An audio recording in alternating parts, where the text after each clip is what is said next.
और भाई कैसे हो? आज वो मेरे YouTube चैनल गुच्ची पार पढ़ा है। आज हम करने वाले हैं 9th क्लास का एक्सरसाइज 2.3। उससे पहले हम समझेंगे रिमाइंडर थ्योरम, है ना भाई। तो आज हम रिमाइंडर थ्योरम समझेंगे और उसके ऊपर बेस्ड जो एक्सरसाइज है आपका 2.3 क्लास 9 वो क्लियर हो जाएगा। ठीक है, तो रिमाइंडर थ्योरम क्या कहता है उसका कंसेप्ट समझो। क्या कह रहा है remainder theorem? px of the any polynomial, px कोई पोनोमियल है, ठीक है, px कोई पोनोमियल है ऑफ डिग्री ग्रेटर देन और इक्वल टू 1, जिसकी डिग्री क्या है भाई, जिसकी डिग्री क्या है ग्रेटर देन 1 या इक्वल टू 1। कोई भी पोनोमियल ले लेता मैं, कोई भी px हमारे पास कोई भी पोनोमियल है, मान लो 3x² + 4x + 6 ऐसे कोई पोनोमियल दे रखी है, ठीक है, 3x² + 4x + 6, तो इसकी डिग्री कितनी भाई, डिग्री 2 है ना। तो वही तो कह रही है कि इसके डिग्री पोनोमियल की डिग्री जो होनी चाहिए वो ग्रेटर देन और इक्वल टू क्या होना चाहिए 1, मतलब 1 से बड़ा होना चाहिए, ये 1 के इक्वल होना चाहिए, ठीक है। वो उसको क्यों कौन डिवाइड करती है? px is divided by linear equation x - 1।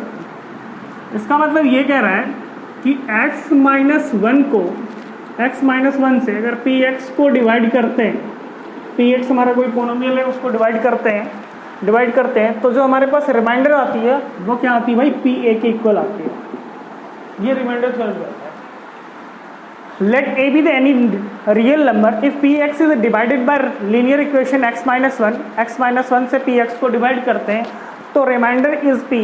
तो रिमाइंडर क्या आती है, pa आती है। इस बात को हम समझते हैं फॉर एग्जाम्पल से। ये एनसीईआरटी का एक्सरसाइज 2.3 का पहला क्वेश्चन भी है कि कोई पोनोमियल दे रखा है px, ठीक है, px कोई पोनोमियल दे रखी है हमारे पास। अगर हमारे पास px कोई पोनोमियल दे रखा है और px x³ 3x² 3x + 1, तो रिमाइंडर थ्योरम में क्या कह रहा है कि x - 1 से डिवाइड करने पर जो रिमाइंडर आएगी वो हमारे पास क्या आएगा, वो हमें निकालना, रिमाइंडर निकालना। और क्वोशिएंट भी पता नहीं होता उसका, ठीक है, क्वोशिएंट भी पता हमें नहीं होता। तो हमें क्या करना होता है कि x + 1 इक्वल टू आपको क्या रखना है, 0।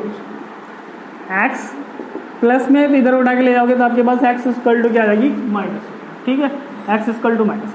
अब आपके पास px, जो आपके पास px है वो px जो पोनोमियल इन x है वो पोनोमियल क्या आ जाएगी भाई, -1। अब x की जगह -1 इस इक्वेशन में पुट करना है, तो x³ 3x² + 3x + 1 में अगर x की जगह अगर -1 पुट करते हो, ठीक है, 3x की जगह -1 पुट करते हो, 3x की जगह -1 पढ़ते +1। तुम्हें पता है कि -1 का क्यूब क्या होता है, तो -1 का अगर क्यूब निकालूंगा तो ये हो जाएगा -1 हो जाएगा, ठीक है, क्योंकि -1 को 3 टाइम्स खोलेंगे तो जाएगा -1 प्लस इसको अगर ओपन करते हैं तो यहाँ पे लिखा 3 - 1 का स्क्वायर 3 -1 × -1 से -1 कट गया तो कितना आएगा भाई, 3। तो यहाँ से आएगी 3, यहाँ पे प्लस और माइनस तो -3 + 1, ये 3 से 3 कैंसिल, 1 से 1 कैंसिल हो जाएगी, तो आपके पास क्या आ जाएगा, 0। तो भाई इसकी रिमाइंडर आप शिफ्ट करोगे, अगर हमारे पास जो रिमाइंडर आएगी वो किसकी आएगी, p0 आ जाएगी, ठीक है। इस बात को हम एक बार ढंग से समझते क्या कह रहा था। हमने ये पढ़ा था कि कोई भी पोनोमियल अगर किसी से डिवाइड करती तो आपने ये बड़ा पढ़ा होगा कि डिविडेंड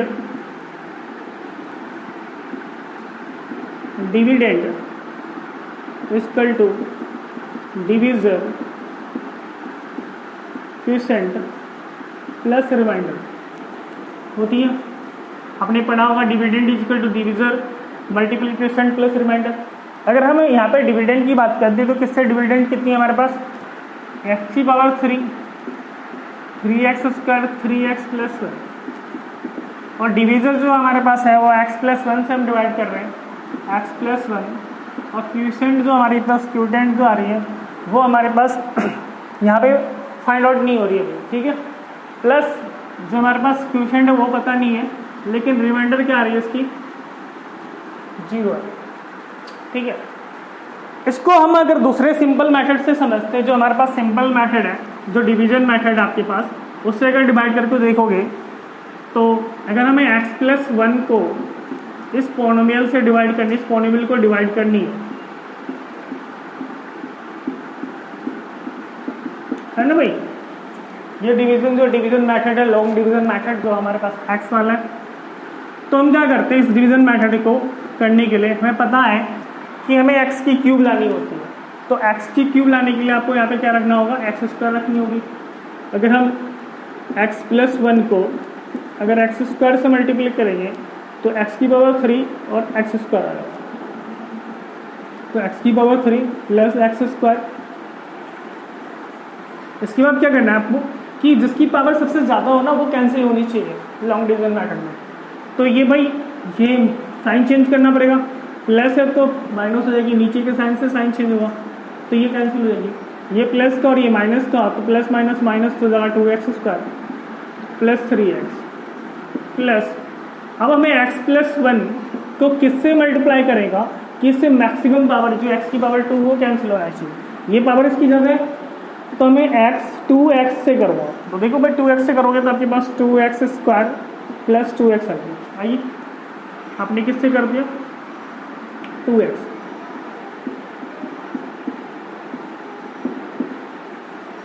यहाँ पे भी साइन चेंज कर दिया मैंने 0 और यहाँ पे आपकी ये कैंसिल हो गया 3x x next x plus 1 किससे कर दूँगा 1 से करूँगा, ठीक है। तो x प्लस 1 साइन चेंज करूँगा। देखो यहाँ पे भी रिमाइंडर कितनी आ रही है इसकी 0, इससे भी हमने करा रिमाइंडर थ्योरम से करा और ये भी 0 आ रही है, ठीक है। और सिंपल डिवीजन मेथड से करा, यहाँ पे भी 0 आ रही है। लेकिन यहाँ पे हमें क्वेश्चन पता नहीं चल रहा था, मैंने कहा था क्वेश्चन क्या होगा वो पता नहीं चल रहा था। देखिए यहाँ पे क्वेश्चन देखो, क्वेश्चन क्या आ रही है, क्वेश्चन अब देखो हमें पता चल गया x square plus 2x plus क्या आगे भाई 1। अगर बात करें, अगर हम डिवीजन को क्वेश्चन से मल्टीपल करें और रिमाइंडर प्लस करें तो हमारे पास पूरा का पूरा ये जो पोनोमियल है px की वैल्यू आपके पास आ जाएगी। अब तुम डायरेक्ट यहाँ पे भी कर सकते हो कि x की वैल्यू जो है x प्लस 1, देखो x की वैल्यू कितना रखा था -1। अगर x की वैल्यू अगर -1 यहाँ पे रख दो, देखो समझो इस बात को भाई गौर से समझना, x की वैल्यू अगर -1 रख दोगे -1 प्लस 1, अब यहाँ पे x की वैल्यू -1 स्क्वायर प्लस 2x की वैल्यू -1 प्लस 1 प्लस 0, तो देखोगे माइनस प्लस माइनस मतलब 0 जाएगी और 0 को किसी भी नंबर से मल्टीप्लाई करने पे कितना होगा, तब ये पूरा टर्म्स कितना हो जाएगा 0। आपका 0 तो आ रहा था, यहाँ पे भी तो 0 ही आ रहा था। इसका मतलब कि ये पोनोमियल जो है वो फैक्टर है, ये 0 भी पोनोमियल जो निकालते थे वो फैक्टर थ्योरम से, ये फैक्टर पूरा जो पोनोमियल जो होगी रिमाइंडर थ्योरम से वो डिस्क्राइब हो जाता है। तो एनसीईआरटी का क्वेश्चन कम कर रहे भाई, एनसीईआरटी का क्वेश्चन हम ले रहे हैं, एनसीईआरटी का क्वेश्चन कर लेते हैं पहले। अब देखो हमारे पास एनसीईआरटी के क्वेश्चन ही है और 2-3 इस बार तो समझ में आ रही होगी। तो देखो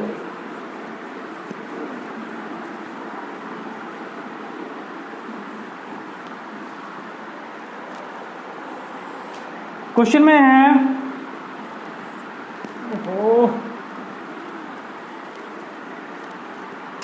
कह रहा find the remainder, find the remainder, हमें रिमाइंडर फाइंड करनी है, ठीक है भाई। क्वेश्चन ऐसे ही पूछा जाता है, फाइंड द रिमाइंडर एक्स की cube plus 3x square plus 3x plus 1, ठीक है। फाइंड द रिमाइंडर एक्स की क्यूब 3x प्लस 3x, हमें यही फाइंड करनी है। Find the remainder where is divided by, is divided by, किससे डिवाइड कर रहा हूँ, तो यहाँ पे 4 ऑप्शन दे रखी। पहला क्वेश्चन है x प्लस 1, दूसरा है x माइनस 1/2, थर्ड है x एंड फोर्थ है आपके पास x plus pi and fifth है आपके पास 5 प्लस 2, ठीक है भाई। पहला क्वेश्चन मैंने आपको बता दी कि x प्लस, आपको क्या करना है रिमाइंडर निकालने के लिए जो आपके पास ये लीनियर दे रखी, ये लीनियर इक्वेशन है, लीनियर इक्वेशन को रिमाइंडर से डिवाइड करोगे तो आपको क्या करना है x प्लस 1 इक्वल टू क्या रखोगे 0, तो x की वैल्यू क्या आ जाएगी प्लस, इधर हो जाएगा माइनस। तो x की value put in polynomial, polynomial में पुट कर दो, तो पोनोमियल जो है आपके पास वो मैंने दिखाया था x का क्यूब 3x², 3x + 1, x की जगह क्या पुट करनी है -1, तो -1 का क्यूब और इसको सॉल्व करोगे तो यहाँ से आएगी -1, यहाँ से आएगा 3 ± -3 एंड +1, ये कैंसिल हो जाएगी और यहाँ से जो जो रिमाइंडर आएगी वो क्या आएगी। द नेक्स्ट क्वेश्चन में क्या रहा है x - 1/2 = 0 है, तो x = कितनी आएगी भाई 1/2। अब ये सब्स्टिट्यूट करना है आपको पोनोमियल में, जो आपके पास px है पोनोमियल, जो हमारे पास मोनोमियल है x की पावर 3, 3x², 3x + 1 है ना। अब x की जगह क्या सब्स्टिट्यूट करनी है 1/2, तो 1/2 की पावर 3 एंड 3 1/2 की पावर कितनी आ रही है 2, 3x की पावर 1/2 + 1, ठीक है। अब 1/2 की क्यूब करूँगा तो 1 कितनी आएगी भाई 8 है, क्लियर है। और 1 का स्क्वायर 1 होती है, 2 का स्क्वायर 4, तो जाएगा यहाँ से 3/4 एंड यहाँ जाएगी 3/2 एंड प्लस नीचे कुछ नहीं 1, एलसीएम निकाल लो 8 4 4 2 का एलसीएम 8 निकलता, चेक कर लो 8 4 4 2 2 4 सा 8 2 2 सा 4 2 2 सा 4 2 1 जा एंड 2 2 2, ठीक है। अब हमारे पास भाई 8 1 जा 8 आ जाएगी, क्या आ जाएगी आपके पास 8 1 जा 8 1 4 2 जा 8 2 3 जा 6 2 4 जा 8 4 3 जा 12 1 8 जाएगी, तो आंसर आ जाएगी भाई प्लस कर देना 27/8, दिस इज आंसर, ठीक है। तो पोनोमियल में रिमाइंडर निकालने के लिए आप क्या कर दोगे सब्स्टिट्यूट करोगे, जो वैल्यू आपकी पोनोमियल में आएगी वो क्या करोगे सब्स्टिट्यूट करोगे।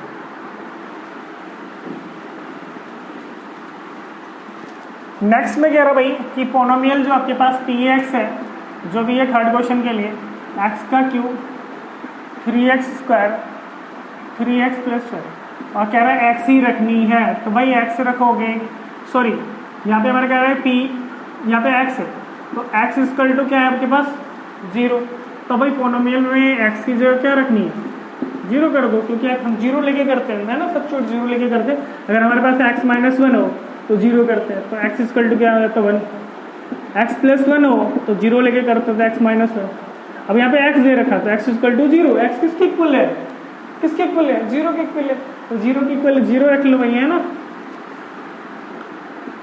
बहुत ही अच्छा कंसेप्ट है, बहुत ही आसान है। 0 का cube 3, that is 0, this may be also 0, 0 and 1, this is 1 answer. अब अगला है आपके पास x + π = 0 रखोगे, x = -π और x की वैल्यू क्या पुट कर देनी -π, ठीक है। अब जहाँ पे भी हमारे पास x की वैल्यू है वहाँ पे -π, तो वही -π का क्यूब 3 - π² + 3 - π प्लस, ठीक है। x + π = x = -π, तो -π का क्यूब ये आपके पास आएगी 3 + 3π² -3π + पाई इज नथिंग, पाई इसकी भी वैल्यू अगर आप करना चाहते हो पुट एनसीईआरटी में देख लेना, पुट करके क्या रखा तो पुट कर देना, यहाँ पे भी छोड़ सकते पुट, पाई की वैल्यू 22/7 रख के देख लेना। सेकेंड क्वेश्चन की तरफ जा रहे हैं, सेकेंड क्वेश्चन क्या कह रहा है वो देख लीजिए, सेकेंड क्वेश्चन हम पढ़ेंगे, ठीक है।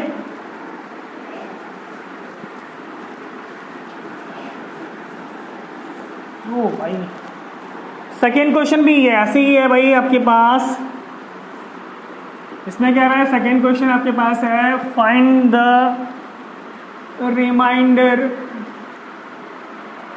x का cube -ax² + 6x - 8 is the division is divided bye x - 8, ठीक है, कोई दिक्कत नहीं है। हमारे पास पोनोमियल क्या है px कोई पोनोमियल है जो x का क्यूब -ax² + 6x - 8 और जो जिससे डिवाइड हो रही है वो हमारे पास है x - a = क्या रखोगे 0, तो x = क्या रहेगा a। अब हमें पुट करना है, पुट कर दो, x की जगह क्या रख दो a पुट करो, तो भाई p a एक्स की जगह ए तो ए का क्यूब, ए एक्स की जगह ए तो ए स्क्वायर, 6x की जगह ए माइनस ए का क्यूब माइनस मल्टीपल करोगे ये भी ए का cube 6a minus A equal to 5। तो ये भाई रिमाइंडर आ जाएगी आपको, ठीक है। This is answer, all is well, ठीक है। Next question is the last question, कह रहा चेक वेदर